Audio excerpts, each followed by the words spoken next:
Guys, today I'm making some Veline Red stars. I'm already in the process of doing it. I was just going to show you guys. Here's some of the pump stars that I've already done. Those are drying right now on the screen. Just going to set this back. Okay, so pretty much I got my composition here. It's dry. I basically spray a little bit of this water. There's like a very small amount of alcohol in here just because these stars have red gum in them, and that red gum will dissolve if you use a good amount of alcohol. Here's a screen. I granulated all this through the screen and then reapplied a little bit of moisture just to integrate that into the mix and get the dextrin to work. Then I basically take my star plate here. I take a spoon, just go over the top a little bit. This was about 110 grams. I had made a 10-gram batch just to test the color, just a dry comp test, and then I made that to a 100-gram batch. So I just kept the 10 that I had originally, so it should be about 110. There's probably a little bit of loss. I always lose a little bit just because of the star when I'm pumping these stars. Composition's getting stuck in here and on the outside of the star plate, but I'm trying to get it all in there. So I just take the loose powder, spread it over here, and then this part I do this twice. Or I could do it 3 times if I wanted these to be longer, but I really don't like to make these stars too long unless they're very fast. But I basically just take this dowel, which happens to be 3/8 of an inch as well, and just lightly press these down.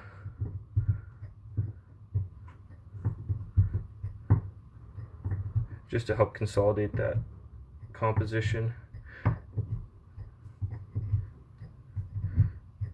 I think this star plate I picked up from, or my parents got it for me from Skylighter a long time ago. So those all look pretty good. There's a few that need a little bit more composition, so I'm just going to take this stuff off the side. And I did make these actually a little too wet. When I was pressing these, I'm using my arbor press to pump the stars. When I'm pumping them, I'm still getting a little bit of moisture coming out the bottom of the press where the parchment paper is at, so not that big of an issue, but I'd rather not have these too wet because then they're just going to take longer to dry. So next time I'll save a little bit of dry powder on the side, mix my stars, and then if I need to dry it out I can just add more powder. So for pressing, I'm actually doing it on the floor because I have it's much easier to use this press on the floor, but I will just show you guys real quick what my setup is. So I got my arbor press right here. Got a just small little piece of wood, a little bit of parchment paper.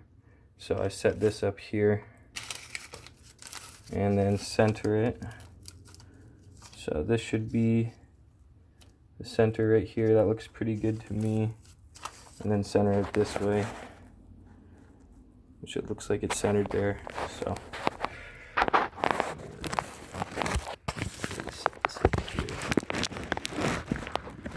I won't be able to show you guys me pressing them just because I'm doing that on the ground and I need both my hands for that. So there we go.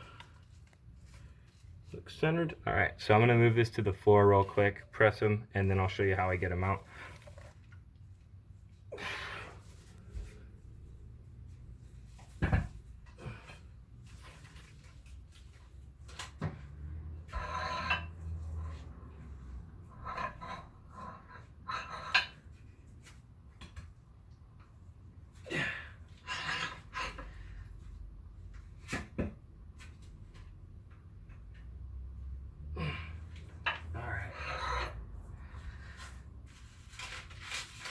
Like I said, these are a little wet, so you can see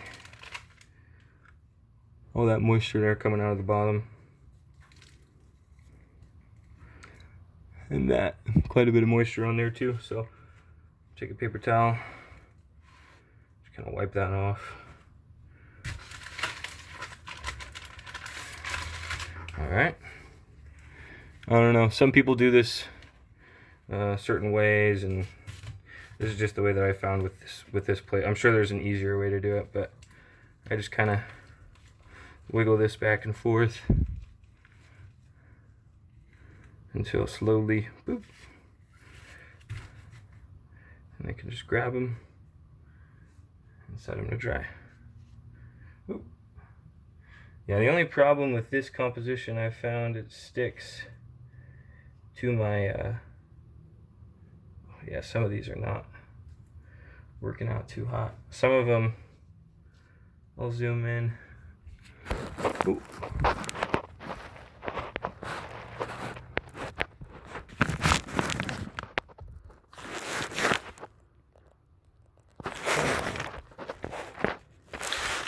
Camera's not working with me today, but you can see some of them have composition on them still. Actually, most of them do, which is really frustrating. I'm sure there's something I could add to each one of these to keep them from doing that. This one just like broke in half. That's frustrating. Yeah.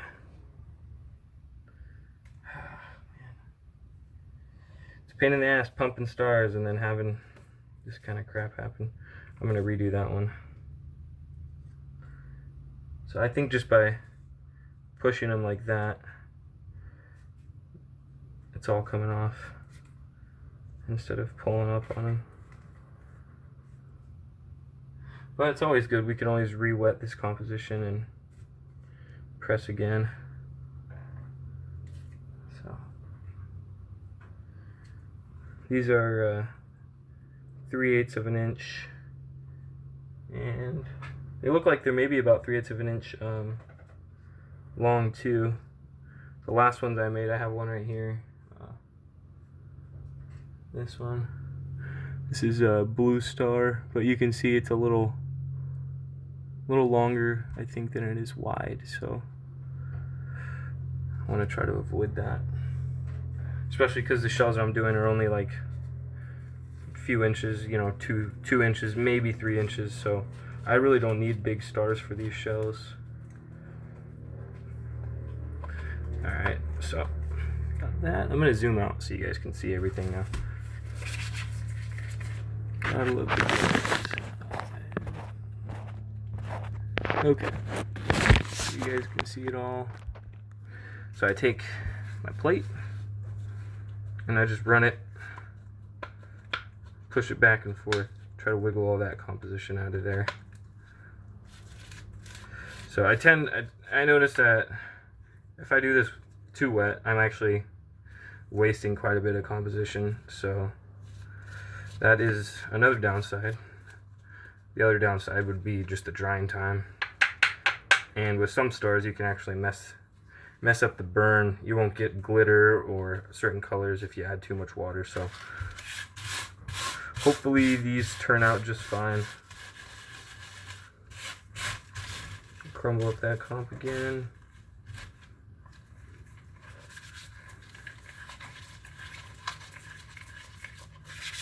Okay, so we'll just repeat that process.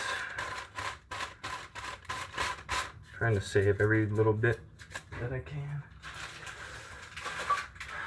Okay, so 100 grams didn't go far. I think some star comps might be denser than others, because last time I made 100 gram batch of I think it was the Winokur, let me see, I have it right here. Yeah, Winokur 13. These ones, it made like twice as much as what was in here. So this looks like it maybe make about 20 stars or something like that. 20, 30. So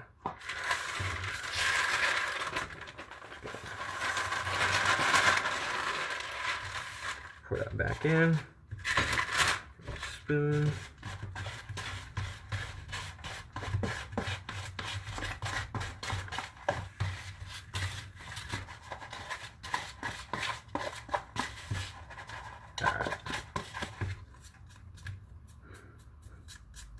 So, thing I've seen, some other guys who are doing pyro, they'll actually weigh out their water, and you know, it'll be like this much percentage of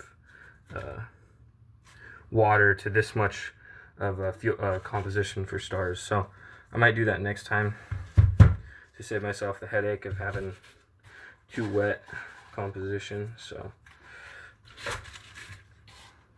but having this star plate makes life much easier. I used to use a medicine syringe, and I would just add composition into it. Of course, the tip was cut off, so just scoop up composition, pump it, and cut it out, which was a lot more time consuming and you know, more frustrating, just because to make a shell you're spending, you know, 20 minutes pumping stars, and this just one plate. You know, if you're doing a small shell, this will pop out enough for a small shell. So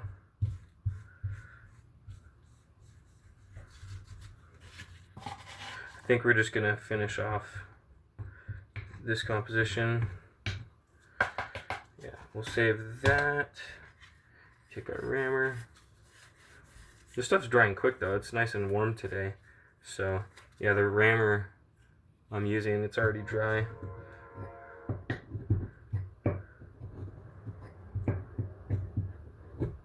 Yeah, you can see it's like kind of sticking in there because there's some dried comp on the edges of this dowel.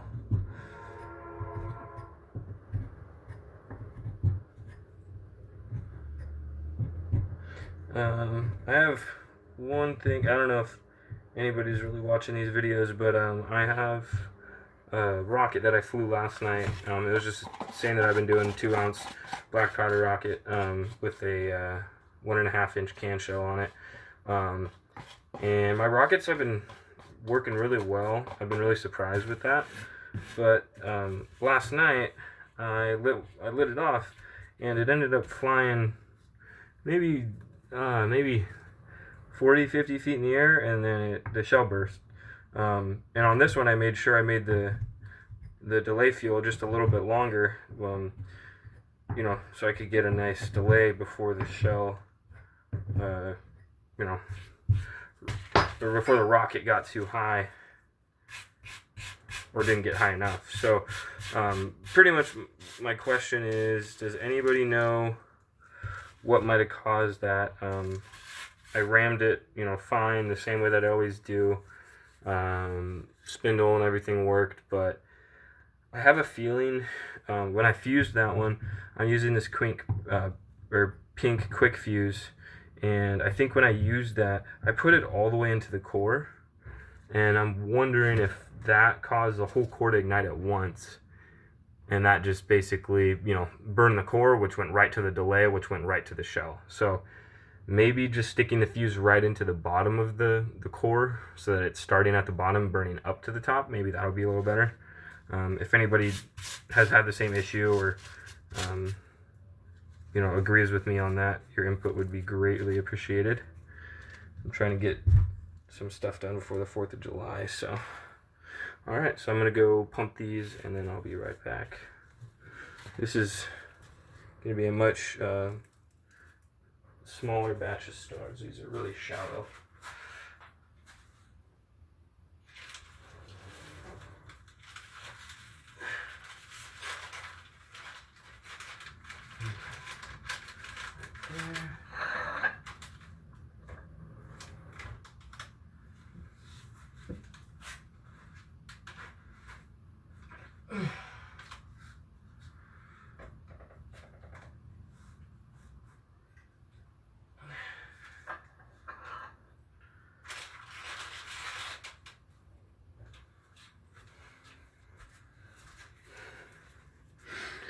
Yeah, way too much water.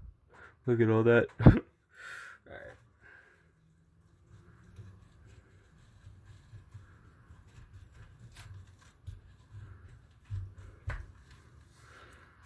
Moment of truth.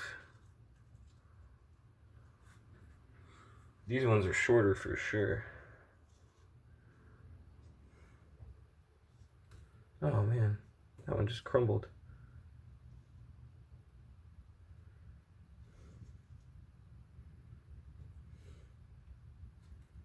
That one crumbled. This one worked.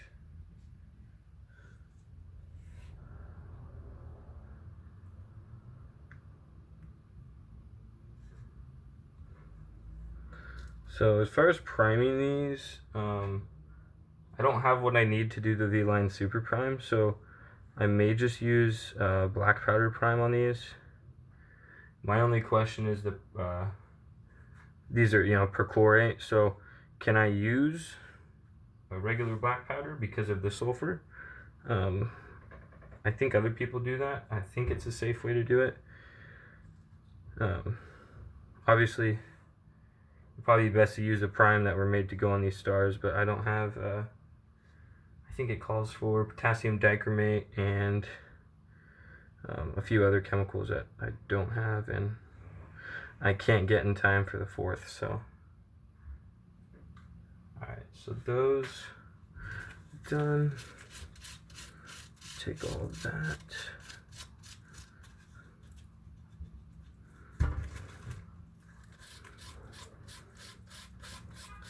I could probably make a few more stars with this.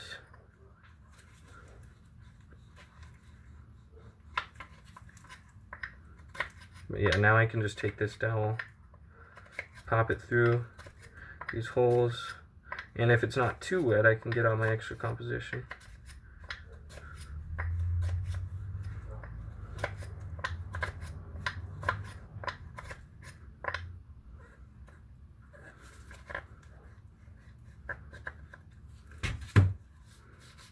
Yeah, it's like super warm and dry today, so I figured it'd be a great idea to try to finish some stars, and my black batch just finished drying, so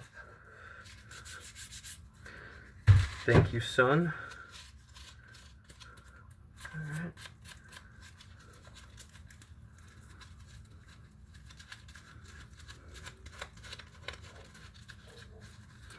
Yeah, when I do these little batches, I'm like pretty particular about getting every little bit of composition and turning that into a, you know, star, but there's guys who are making pounds of this stuff, and I'm sure it just gets, you know, thrown away or washed out. Just when you're dealing with that much composition, it's really not that big of a deal when you have little leftovers like this. So trying to do it as cheaply as I can.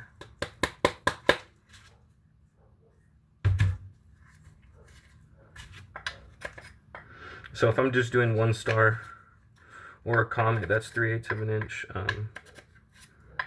Or no, this isn't 3/8 of an inch. These are 1/2 inch. I'm sorry. Now that I remember, this dowel is definitely 1/2 of an inch. Okay, so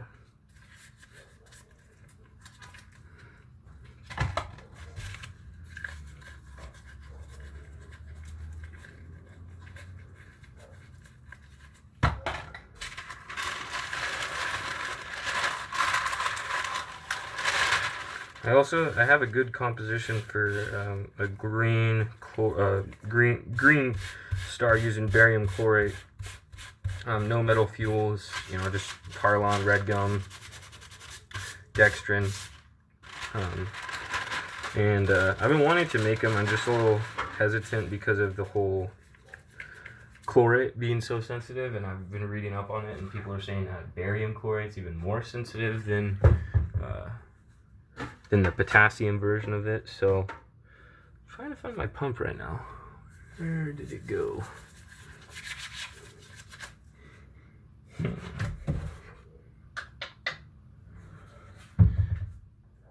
Stuff's always moving around these parts. Here. I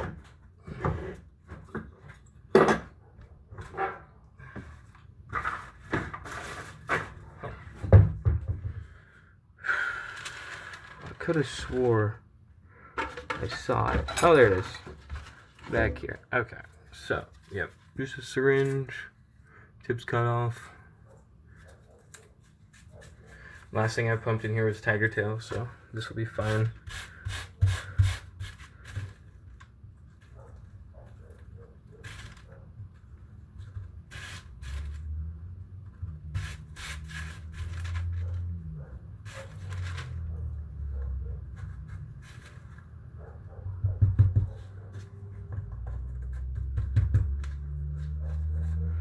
So I could use that, or I could use this.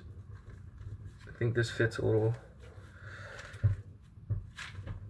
I don't know.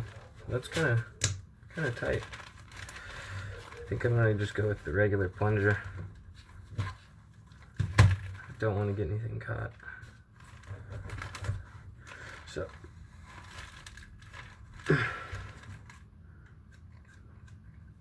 Can't put this in a press, that's for sure. Shit would break, but this star's a little longer. But it's nice. Makes them the same diameter as the other ones, so. Some craft paper.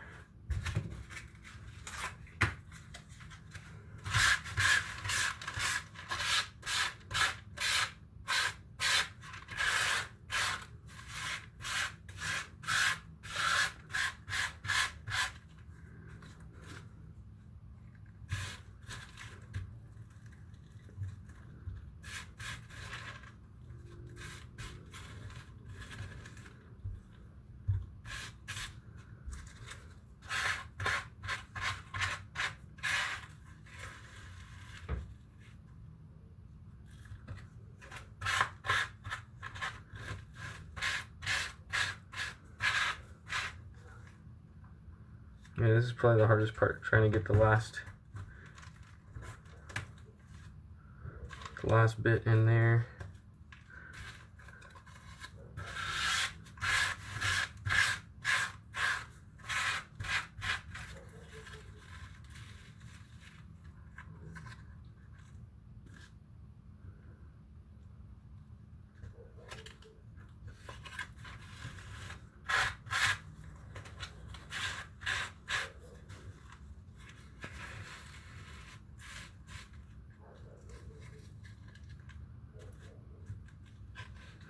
That's as good as it's gonna get.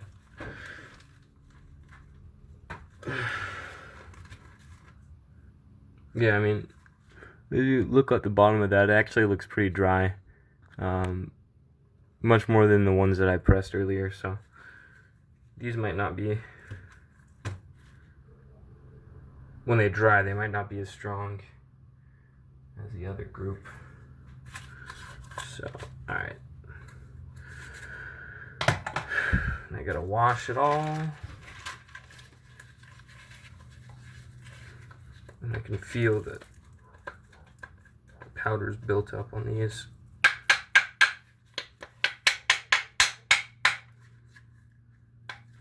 You can see it all in there. You can't really on the camera, it's not that great lighting, but so, okay. That's pretty much it. We'll pop the stars up so you can see them. There's a 100-gram batch, so I'm not sure how many that is, but they should be similar weight, each of them.